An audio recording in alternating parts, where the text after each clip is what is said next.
And so next up, we're going to be talking to Jon Ebner. Jon Ebner is the co-founder is an experienced co-founder with a demonstrated history of working in the food tech industry, skilled in sales, management, public speaking, and training. Jon has a strong business development professional, is a strong business development professional with a Bachelor of Arts focused in psychology from the University of Michigan. So today we're going to be talking about the hard times we are currently going through.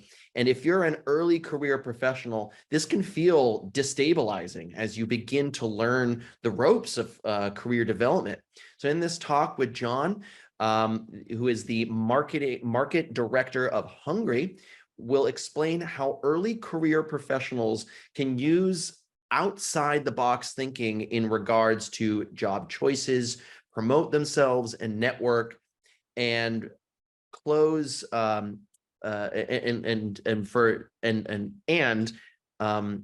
the new roles in the current market that are available. So Jon, thank you so much for being here. How are you today?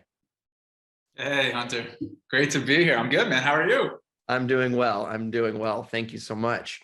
So I talked a little bit about your bio there and a little bit about your path. Is there anything else you'd like to share with us before we jump in that I may have missed part of your journey before we jump into some questions here? No worries at all.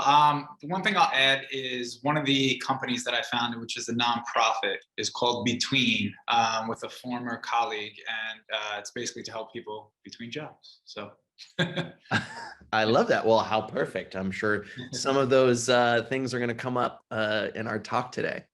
Awesome. Yeah. So could you first tell us a bit about, how you got started in your career and maybe paint a picture of contextually what was going on in the world at that time, for the folks that are starting now potentially with these big moments, what was going on for you when you were starting your career?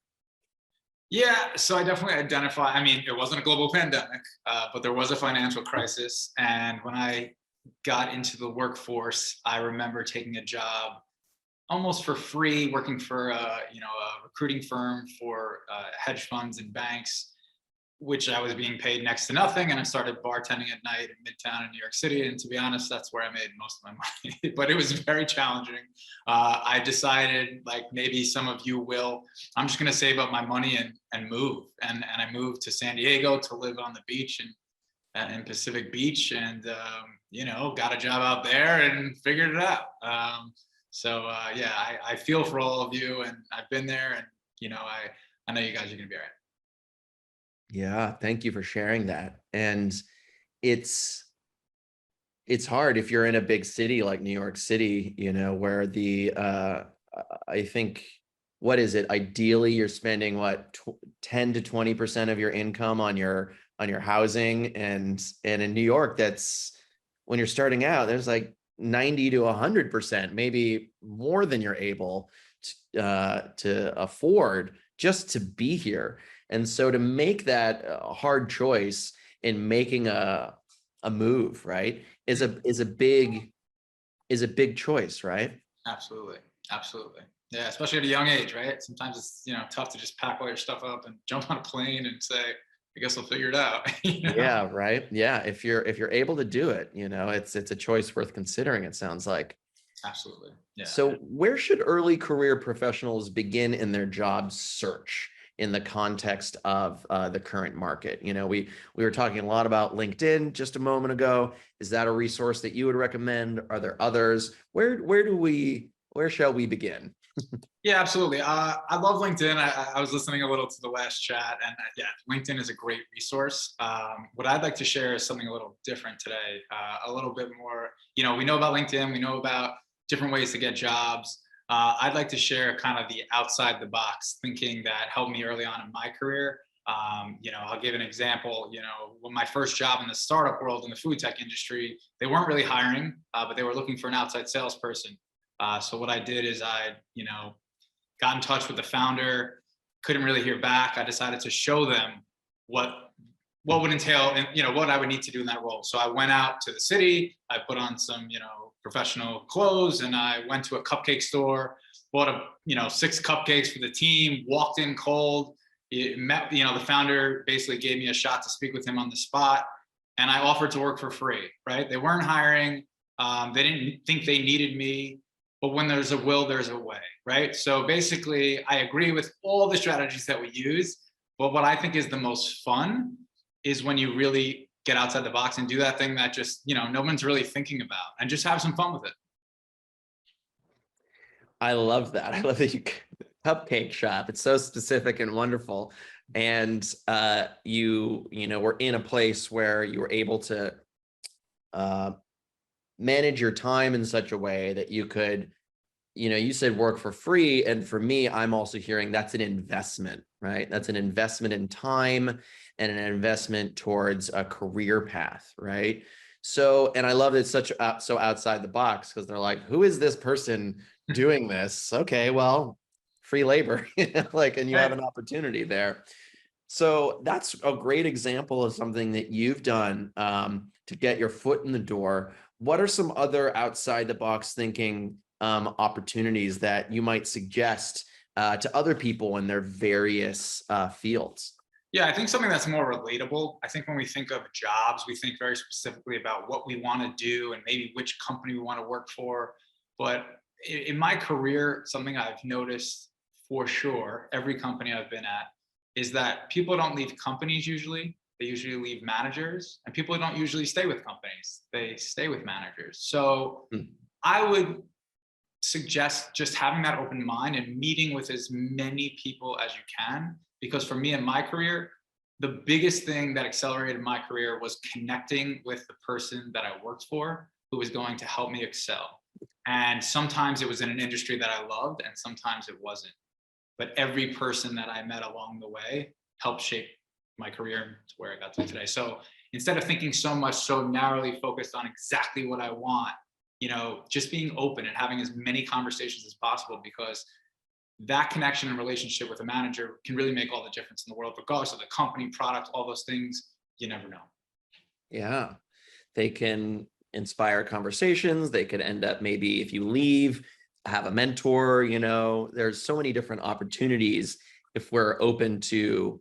I think it sounds like there's a bit of courage that's part of this invitation, right? Because to ask and to strike up these conversations, maybe with someone that you don't really know yet. So like you said, making these connections, what are some, for maybe some folks that are maybe more introverted, and that's not their strong suit or their default, what are some tools or advice you could offer to folks to make these connections in various ways that might be comfortable for them?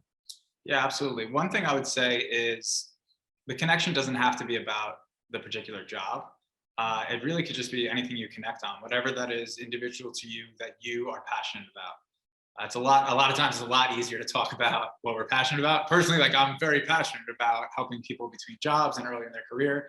I hope that comes across in my energy, but I love it, right? So, in finding those connections, it can be very informal. They say informational interviews, things like that. You don't even have to go there. It could just be as simple as, hey, I'm really interested in what you're doing. I'd love to connect and learn more. I know it seems very scary, but me personally, when anyone younger or anywhere reaches out to me and they truly are interested in what's going on and what I'm doing, and they're passionate, I personally always give them my time, right? And being of service is something that people want to do. They want to give back. Otherwise, to be honest, you may not want to be talking to that person, right? So I would say, yeah, it takes courage, but I would encourage that for sure. So, you talked a bit about your experience earlier when there was this financial crisis. You were entering a job market. You were working one job for free. You were working in the service industry. And so there was this moment in time where you were figuring it out. And now with folks entering the job market, and there's anticipation of a recession happening. There's a lot of belt tightening happening right now with budgets, reduced budgets. So how should an early career professional approach salary negotiations right now? So I want to go two directions with that. One, in terms of salary negotiation, regardless of what's going on in the market at any time, there's always room, right? There's always room for the right person. There's always money for the right thing an organization needs. I would say just because the market isn't doing or performing well, do not sell yourself short. Mm, Um, Find out and try to understand your value. And early on, it might just be important to learn. But when you understand your value, I would not hold back. I would highly recommend going for it, especially in a world where people many times do not negotiate their worth.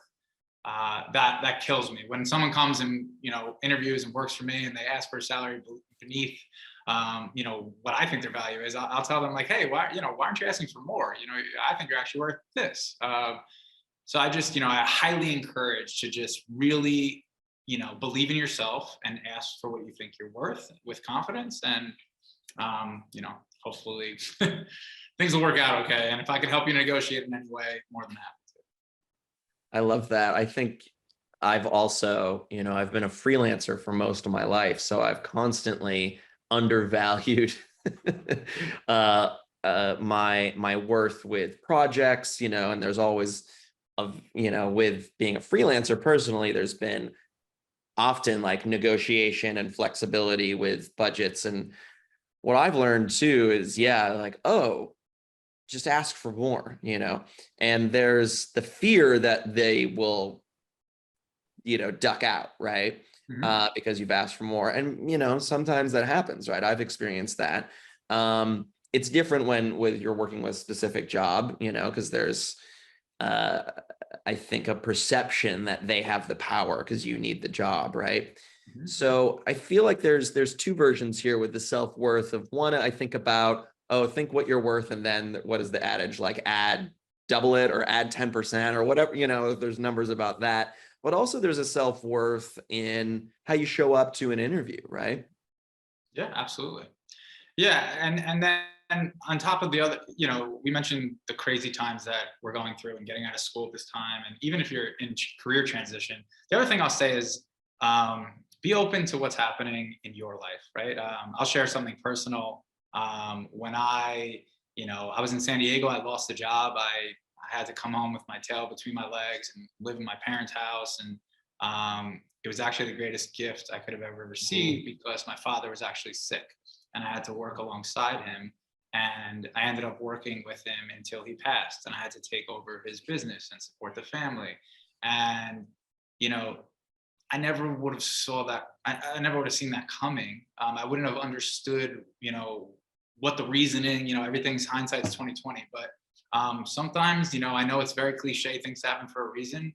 I'm a big believer in that, and I'm a big believer in if something doesn't work out, it's because something better is waiting around the corner. mm, So yeah, just resilience, grit, keep moving forward. Don't stop before the miracle mm. Beautiful, John. And I'm so sorry for your loss. happens. Thank you. Yeah. Thank you for sharing that very personal moment in time for you, and sharing how it was actually a blessing in many ways, the opportunity to be there and go through this time. And then it also was impactful on your career. It truly is a miracle, as you're saying. Yeah. So, uh, I'm really struck with this moment that you are sharing about it. And if you could speak to, that sounds like that was a challenging time for you. Yeah. Yeah. Yeah. What, you said don't stop, what are things that helped you get through such a challenging time and to keep up what you were doing and to stay present? You talked a lot about just like be there now, right? Yeah, absolutely. I mean, I learned a lot of that, fortunately, from my father. He had a kidney disease most of my life, so Mm, he was exposed to Eastern. I was exposed to Eastern Western medicine, meditation, things like that, which I highly recommend, or anything that works for you. Right? There's no one right way. Everyone has their own self care routine. But anyway, you can just take time for yourself. A question that I get asked from a mentor and friend all the time is, what can I do? What can you do for yourself today? Right? I feel like mm, sometimes we're so worried and in fear that we forget to just have a little fun or just do something for ourselves. as easy as a meditation, go for a walk, whatever it is, call a friend. I just think it's so important to like keep things in context and remember that, like, why are we trying to get this job in the first place? So we can be present with those we love and, enjoy life. Yeah, it's really, thank you for that. It's so important to take care of ourselves because we can't take care of anybody else if we don't take care of the person that we're with the most first, right? And those little ways I love too. Yeah, if it's a formal sit, if you're sitting, but a meditation can be, like you said, a walk. It can be really just calling a friend. It can be these self-care ways of just sitting there presently with, enjoying that cup of coffee or tea or journaling or playing with a pet or checking all these. There's so many ways. And I think too, something I've learned over time, at the end of the day, I'm always thinking about like, what do I got to do tomorrow? Right. And it's been helpful too for me to look back, like, what did I do today that was good for me and good for somebody else, maybe, and really celebrating those wins, big and small, because it's so easy for me to try to get ahead of myself and really take stock in those moments of like, oh, like I called my mom today, had a good chat. Oh, I showed up to work on time, like whatever it is, those little things is like, yeah. And tomorrow, what your process is, if you're looking at tomorrow, the day before, or if you wake up earlier in the morning to set that intention for the rest of the day, that's for everybody to figure out for themselves, right? Absolutely. Yeah. So we're getting some questions coming in from the audience, our participants here, I'd rather say, and so if you have any questions that are coming up, feel free to drop them in the chat and they will be relayed to us. So we'd love to hear from you. We have a question that says, I am joining a company in 2 weeks after a career break as a software engineer. What should I look for when rejoining back? So I'll open this question up a little bit, perhaps. Rejoining, maybe sometimes people are going back to a company that they took a break from, or potentially rejoining, a different career or a different company with a similar or maybe different career path. Yeah, absolutely. Yeah, whether it's rejoining the same company or just getting back into the workforce, whether virtual, remote or in person. I come from a sales background, so for me, I know it's not as easy for others necessarily. I think the best thing to do when getting back into anything is to just, meet the people you're going to be working with, find those that you get along with and connect to, and start building those strategic relationships. I hate the word strategic relationship, really just building relationships, right? Just really understanding, who you can build with, who you can enjoy working with, and just kind of leverage that to get started, and don't be gentle with yourself, ask for help. Don't be afraid to ask for help. That's really hard from myself and many. Yeah. And just, keep an open mind. Yeah. I also have struggled with asking for help and still do. It's a continual practice.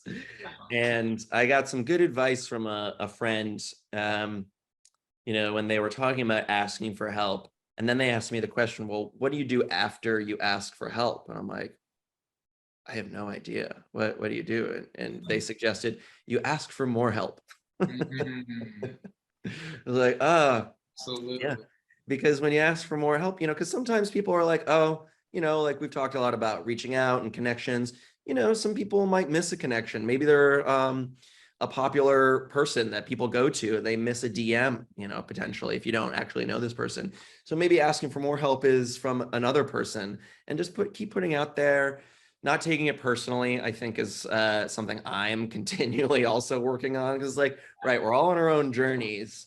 And the ones that do reach out, like you said, there's always something better, in store for us. So keeping that up and like, oh, okay, this person didn't respond, probably has nothing to do with me. And if it does, maybe that'll be revealed at some point. And keep asking for help. Because sure enough, it'll happen, right? Yeah. And also a different perspective, right? If you're afraid to ask for help, look at it this way. Put yourself in the other person's shoes and think about your own life. When you're helping someone, how do you feel? Mm, I mean, for me, that's probably some of the times that I feel the best, right? When I'm being of service to others. So you're actually, my perspective is I'm actually giving another person an opportunity to be of service, and therefore mm. giving them an opportunity to connect and to help and, to feel good. So you're really just helping them out. Look at it that way. When you ask for help, you're actually helping the other person as well. Don't forget Oh, that is so, that's so helpful to hear. that. And it's really true because, I find when I'm helping others, whether it's someone asks for advice or maybe a connection or just something small, being patient and letting, holding the door open or whatever it is, these little things, they feel great. It's that little dopamine hit, like that one was for free, I didn't have to do anything other than just, give someone 5 minutes, right? Or just a couple extra seconds or an opportunity. For sure. Yeah. So we have a few minutes left. If you have any more questions, folks listening in, feel free to drop it in the chat and I'm happy to relay it. And so another question for you, Jon, if for people that are just starting out with their careers, I hear we talk a lot about marketing ourselves, right? And it makes me think of too what you're talking about, like strategic relationships, right? It's like, oh, I gotta look a certain way online and my Instagram and my LinkedIn. Do I need a TikTok? Like all these questions that we live in these modern digital times for the folks that are involved in that way. Can you talk about, maybe some advice of how to begin building their professional networks in this age of, self-promotion and digital marketing? Absolutely. I mean, the first word that comes to mind is authenticity. In anything you do, whether it's on TikTok, Instagram, whatever it is, the more authentic you are, the more you'll attract the people that you're looking for and the people that you'll connect with. If you're trying to build a facade, you'll attract people who are trying to build, right? So if you want real connection, I would recommend, I don't think the channel necessarily matters. I would just say, be as authentic and real to you as you can. And that, for me, in my experience, that's what's worked best. Over time, I've learned to let go of trying to be something and just being. And then, the more I do that, the more I'm able to connect with the right people. Oh, I love that, being, unapologetically ourselves, right? Absolutely. So we got a few questions coming in. This is a great question. Jennifer asks is, how do I keep connections going? I often send one message and then never speak to that person, right? So it's like, it sounds like maybe this is a LinkedIn, a DM question a bit. So how do we keep those alive? Maybe I'll like, oh, hey, Jon, I saw your website. I'd love to chat with you. And you're like, sure, reach out, or maybe I don't hear anything. What are the next steps maybe to keep some conversations going? Yeah, so I'll give you the sales perspective on that one. Being a sales, having a sales background, assume people are busy professionals. I'm a big believer, if someone doesn't tell you no, keep going, right? And not even just no, they'd have to tell me no a few times, but I would even start just one no. Until you've given someone you're selling yourself, right? So until you've shown someone the product, and they've seen it and decided it's not for them, we're not done, right? We need to keep pinging them, trying to have a conversation with them. If they're too busy, that's fine. Maybe they can meet in a couple months. Maybe you can talk to them in a year. But for me, I'm just a very resilient person and a salesperson, right? So I would recommend just, keep going, have the grit, don't feel bad. You're not, if the person's trying to be of service, again, you're adding value to them by allowing them to be helpful. So I would just suggest connect until the product is, you give who you are and someone says, that's not for me right now. No problem, move on. It wasn't the right thing for you. That's what I'd say. I love that. So with just a couple questions left here, or a couple minutes left, we'll do a couple more questions here. We had a question come in.